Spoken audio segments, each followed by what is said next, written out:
আমি স্বাভাবিকভাবে তো যাত্রী সুরক্ষা নিয়ে প্রশ্ন উঠতে শুরু করেছে, কারণ আরো একটা ট্রেন দুর্ঘটনা।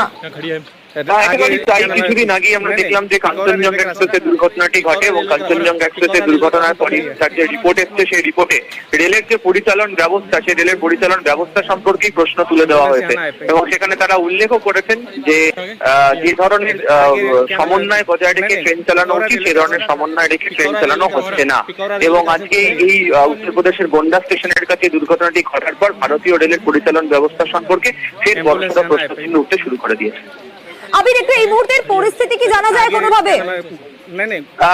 দেখো, যেটা জানা যাচ্ছে সেটা হচ্ছে যে চণ্ডীগড় থেকে ট্রেনটি আসছিল, ডিব্রুগড় যাওয়ার কথা ছিল। গোন্ডা স্টেশনের কাছে বিকট শব্দ হয়, আওয়াজ হয় এবং তারপরে হচ্ছে একাধিক বগি সেগুলো লাইন থেকে তারা সরে যায় এবং যে লাইনের দুপাশে জমিতে সেখানে পড়েছে এবং ট্রেনের বগি যেভাবে উল্টে পড়ে গিয়েছে তাতে ক্ষতিগ্রস্ত হওয়ার সম্ভাবনা প্রভূত। বিশেষ করে যে এসি কোচ রয়েছে সেই এসি কোচ সব থেকে বেশি ক্ষতিগ্রস্ত হয়েছে এখনো পর্যন্ত জানা যাচ্ছে।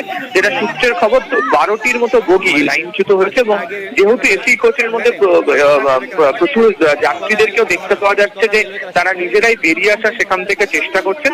রেলের তরফ থেকে এখনো পর্যন্ত নির্দিষ্টভাবে ঘটনার কি কারণ এখনো পর্যন্ত জানানো হয়নি।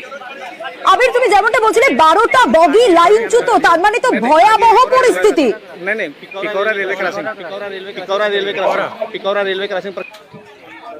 আবির, শোনা যাচ্ছে? আমাদের সঙ্গে যোগাযোগ বিচ্ছিন্ন হয়েছে, যেমনটা ইতিমধ্যে জানা যাচ্ছে এবং পরিস্থিতি আপনাদেরকে জানানোর চেষ্টা করছিলাম।